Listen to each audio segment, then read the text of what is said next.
Philly. Philly is a lot of Muslims. I'm not Muslim myself, but when I walked up to this crib, it was like 30 dudes outside, and they all greeted me, you know, in a Muslim way. And for this being in the South, you never see nothing like that. Like, you know what I'm saying? I'm from Philly. I see that a lot on the East Coast. You know, Chicago, it's a lot of Muslims. Philly, of course, but for Atlanta, you know what I'm saying? There's not too many Muslims. Is that something that kind of you sparked off, and it kind of became like I'm not gonna say like a gang, you know what I'm saying, but more like a, you know, group of people that you influenced to become Muslim too, or how did that come about? You know, that's the craziest thing. You know, when I went to prison, I was the youngest Muslim on the compound. They used to call me Baby Ak, like Baby Aki. Or whatnot, because you know I was the youngest Muslim, and I chose this part of life because I wanted to get closer to God. I could have been a Blood, I could have been a Crip, I could have been GD. You know what I'm saying? Because you gonna have to pick something behind the wall, and I just wanted to do something that'll make me better. You know what I'm saying? I wanted to better myself, and I knew, not saying that ain't better a lot of other people, but I knew what would better me. I wanted to get closer to God. You know what I'm saying? And I didn't want to go back to doing things that I was doing. And like, I wanted to grow and become something better. You know what I'm saying? So with all that being said, I got out of prison. I was the only Muslim out here. Like, none of my homies was Muslim. They used to laugh at me, eat pork chops in front of me, tell me I'm lame as hell, Muslim mad nigga. You know what I'm saying? And I kept going to Juma, you know what I'm saying? It wasn't that many people in our masjid. It was like two or three ranks at that time. And, I got to the point in my life, you know what I'm saying? I fell out with a couple of my opponents. They followed me, they followed my lead, and they became Muslim, alhamdulillah. You know what I'm saying? It got to a point where I was hanging with more gangbangers and shit, and they was getting me in trouble. They was stealing from me. They was plotting on me and shit like that. Then it got to a point where I told everybody around me, if you ain't Muslim, I don't want you around me. So in order to be a part of FAMGOON, you gotta be Muslim? Nah, I'm not saying that, but if you want to be around me, you know what I'm saying? Like, on an everyday basis? I ain't got time to be hanging around no nigga that can hurt me. You know what I'm saying? I ain't got time to do that. Cause you either gonna be loyal to me or you gonna be loyal to your big homie. You gonna be loyal to this or you gonna be loyal to that. And if you ain't been loyal to me, then shit, you know what you been loyal to. So like, I just prefer to have people around me that believe in the same thing I believe in, and the numbers grew heavily. I told them they gotta get off around me, and shit, stuff started to change. You know what I'm saying? Everybody started becoming Muslim, and the niggas that was Muslim in the 80s, the 90s, and the early 2000s, they came out the closet saying they Muslim. Like, they started back in on their deen. So it ended up, you know what I'm saying?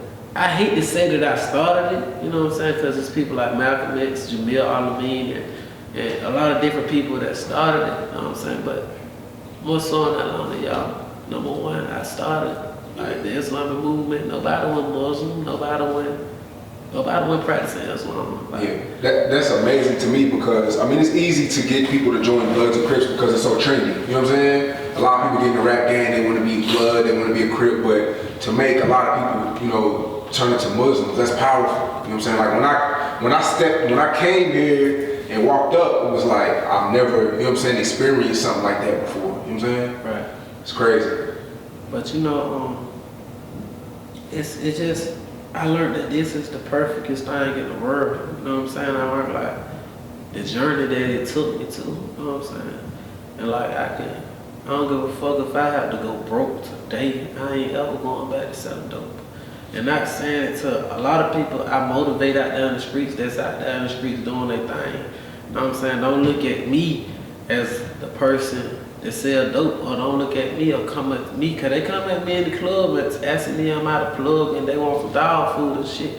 I'm here to lecture you and show you how to get from where you at to where I'm at. You know what I'm saying? Like, I can show you how to invest your money. I can show you how to save your money. I can show you how to go get a credit card and pay your credit card every month to make your credit good. That Lamborghini and them Hellcats, that vid outside. Like, I ain't have to pay cash for none of that shit. Like, I went and signed for that shit. Once I paid out one car, I had good credit to get me another car. I went and signed for that shit, put a small down payment, and it goddamn paid on my credit card every month, you know what I'm saying? And I can go sign for shit. I'm gonna go get me a fountain.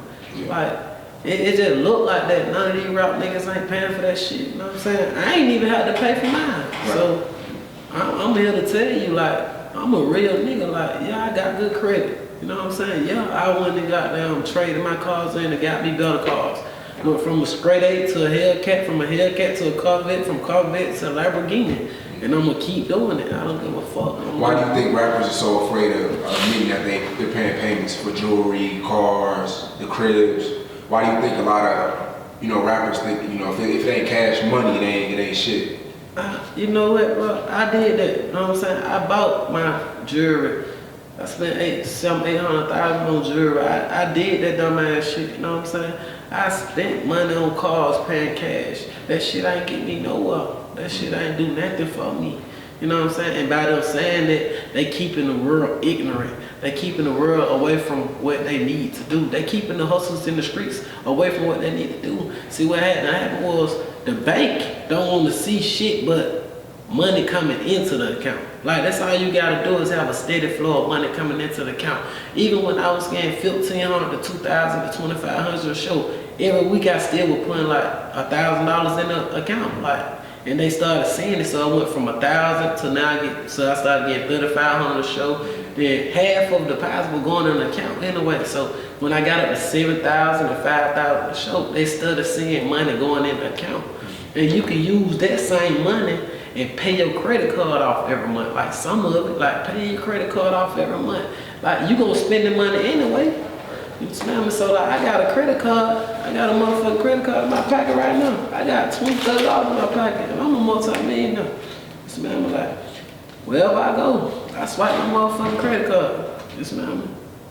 I wanna see numbers and whatnot. Yeah, definitely that. Definitely not that. Yeah, like, but niggas ain't keeping it real with the other coming kids. You know what I'm saying? Everybody think it's all about cash. Yeah, I don't make niggas in cash, but that shit don't even matter. I couldn't even buy what I got when I had those. When I had the millions just piled up like that, I couldn't buy that shit.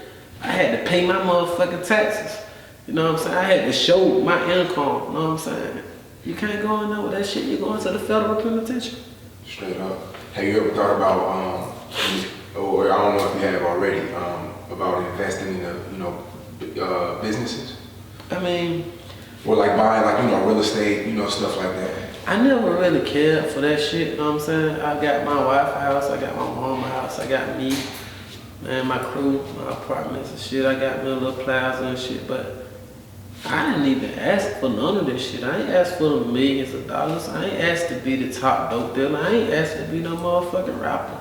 I ain't asked to be none of this shit. God gave me this, you know what I'm saying? There was a mission from God. My whole life was on me and my girl getting a motherfucking 2-3 bedroom apartment with our kids. I go to work every day. She go to work. We have a nice little car. We have a nice little life.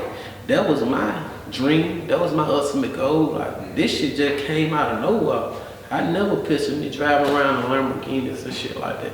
I never did, honestly.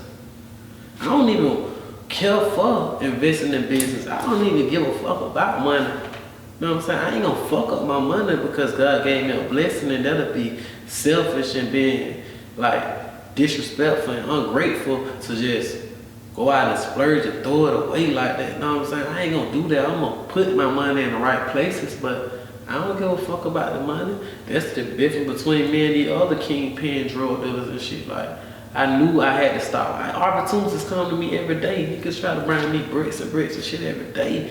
Like, I turn that shit around. Like, niggas call me, I got 10, 20 bricks of this. Like, I don't got time for that shit. I don't want to even deal with it. Like, everybody know they keep that dog food like that Ralo. Every nigga in the world want to shop with me or either front me. You know what I'm saying? So, yeah, crazy. Like, that shit is hard to turn down millions and millions of dollars. I just had to turn down almost $100 million deals and shit. Like, I turned it down. Right. My freedom mattered the most. You know what I'm saying? I know the Fed be watching me. I know the Fed be tapping my phone. I'll be the stupidest nigga in the fucking world to talk about some dope or even sell some dope. You know what I'm saying? I ain't sold no dope. Hand in hand, it probably got down 2-3 years. You smell me? Yeah. Going for that shit, man. Yeah. How much did you have saved up when you stopped? I mean, not to be all in your business, but was it like a good amount? Like, was it like a big cushion? When I stopped, it wasn't even to the point where the money wasn't even the ultimate goal to have. Like, it was more so my family being straight. My mama had a house, my wife had a house. I having what I got going on. You smell me? Like, it wasn't even that. You know what I'm saying? Because I always had more than the average man. You know what I'm saying? So it wasn't even to the point where I need a certain amount of money or I need all this money, because you can be rich as fuck in jail and be broke as hell out here free, and you'll be happier than a nigga in jail. You smell me?